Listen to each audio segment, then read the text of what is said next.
Shalom, semangat pagi. Hari ini saya kembali melanjutkan profil Medicine School.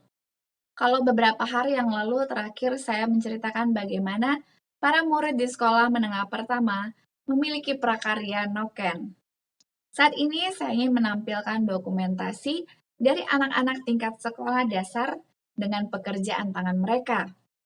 Di sini mereka berkarya untuk menempelkan sesuatu hingga mencapai suatu bentuk yang menarik. Ada di antara mereka yang membuat peta Indonesia. Di sini, para tenaga pendidik memberikan wawasan kepada mereka bahwa negara Indonesia terdiri dari begitu banyak pulau yang memiliki banyak tempat-tempat yang indah. Mereka juga diingatkan bahwa tempat-tempat indah itu merupakan ciptaan tangan Tuhan, Sang Pencipta. Dan mereka juga diajarkan ibu kota dari setiap provinsi. Ada juga beberapa murid yang membentuk buah-buahan. Di situ juga mereka kembali diingatkan bagaimana Tuhan kita menciptakan pohon-pohon tumbuh-tumbuhan yang berbiji. Dan tentunya mereka dapat melihat langsung buah-buah yang mereka tanam di dekat sekolah mereka. Sangat menarik bagaimana para guru ini terus memberikan wawasan kepada murid-murid yang mengingatkan segala sesuatu berlandaskan dengan firman Tuhan. Dan diingatkan kembali dalam Amsal 1 ayat 7. Takut akan Tuhan adalah permulaan pengetahuan. Saya bersyukur bagaimana Tuhan selalu berhasil menemukan orang-orang yang rindu untuk menyampaikan firman Tuhan dalam bidang pendidikan. Saya pernah mengajar di sekolah menengah kejuruan, jadi saya tahu sedikit banyak bagaimana perjuangan seorang guru untuk mendidik anak-anak. Saya mengajak Anda semua, mari kita terus mendoakan sekolah ini agar Tuhan senantiasa memberkati setiap guru dan staf, para murid dan seluruh orang tua, agar mereka terus mendapatkan pendidikan berlandaskan firman Tuhan. Baiklah, kita akan lanjutkan bacaan renungan pagi kita hari ini, tanggal 24 Februari dengan judul Kita Tidak Akan Membunuh. Ayat intinya terdapat dalam Keluaran 20 ayat yang ke-13. Jangan membunuh.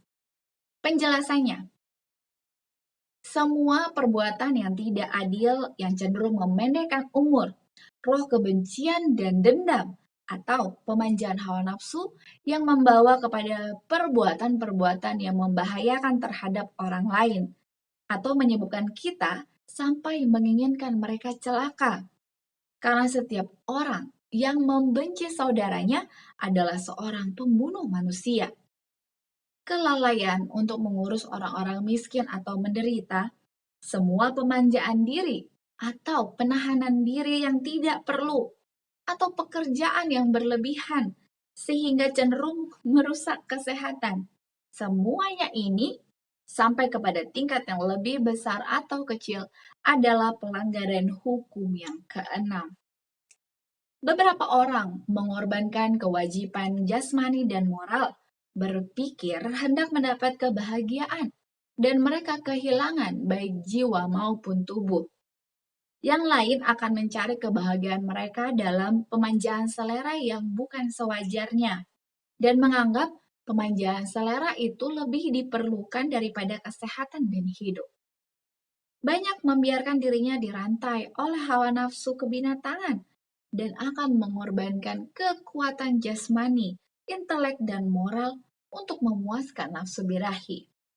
Mereka akan membawa diri mereka ke dalam kubur yang belum waktunya, dan pada hari pengadilan akan dibebankan dengan pembunuhan diri sendiri. Roh kebencian dan dendam berasal dari iblis, dan itu mengajak dia membunuh anak Allah.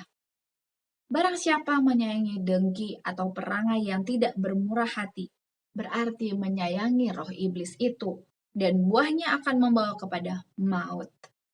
Dalam pikiran dendam, perbuatan jahat itu ada terbungkus seperti tanaman dalam bibit. Hukum Allah memperhatikan kecemburuan, iri hati, kebencian, fitnah, rasa dendam, hawa nafsu, dan ambisi yang meluap dalam jiwa, tetapi tidak dinyatakan dalam tindakan secara luar oleh karena kesempatan bukan kehendak, sudah lama diinginkan. Dan emosi yang penuh dosa ini akan dipertanggungjawabkan pada hari bila mana Allah akan membawa setiap perbuatan ke pengadilan yang berlaku atas segala sesuatu yang tersembunyi. Kristus adalah kebenaran, penyucian, dan penebusan bagi barang siapa yang percaya kepadanya. Ia menaruh di hadapan kita suatu teladan yang sempurna akan penurutan kepada hukum Allah. Aplikasinya hari ini dikatakan bagaimana kita telah melakukan begitu banyak hal untuk membunuh diri kita secara perlahan. Untuk itu saya mau mengajak Anda semua, mari kita mulai dari mengurangi konsumsi makanan-makanan yang instan. Ya, kita tahu ya apa saja yang instan itu. Kalau dulu saya sempat berhasil berkomitmen untuk tidak mengkonsumsi mie instan dalam jangka waktu sekitar 7-8 tahun. Tapi saya akhirnya kalah juga. Untuk itu saya mau memperbaharui komitmen saya. Mungkin tidak langsung meniadakannya, tapi saya mau menguranginya secara drastis mulai hari ini. Mari bersama dengan saya untuk kita mengurangi makanan-makanan instan. Gantinya, mari kita konsumsi makanan-makanan yang lebih sehat lagi, supaya kita tidak membunuh secara perlahan tubuh kita.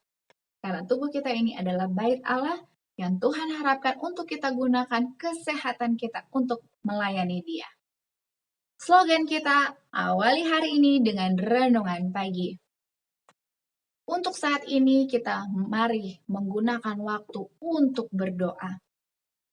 Pasti banyak hal yang perlu kita doakan.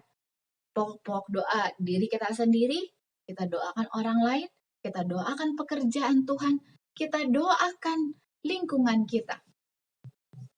Karena dengan semakin banyak berdoa, semakin banyak kuasa yang kita rasakan, dan kita semakin tahu bahwa Tuhan yang kita sembah itu memiliki kekuatan yang luar biasa. Namun, jika masih ada banyak doa yang belum Tuhan jawab juga, itu artinya Tuhan ingin kita tetap bersabar menanti jawaban doa itu. Dan juga jika ada hal yang ingin Anda sampaikan untuk sama-sama kita doakan, Anda dapat menuliskannya di kolom komentar di bawah ini. Terima kasih banyak, kita akan lanjutkan bacaan renungan pagi kita esok hari. Sampai jumpa, Tuhan memberkati.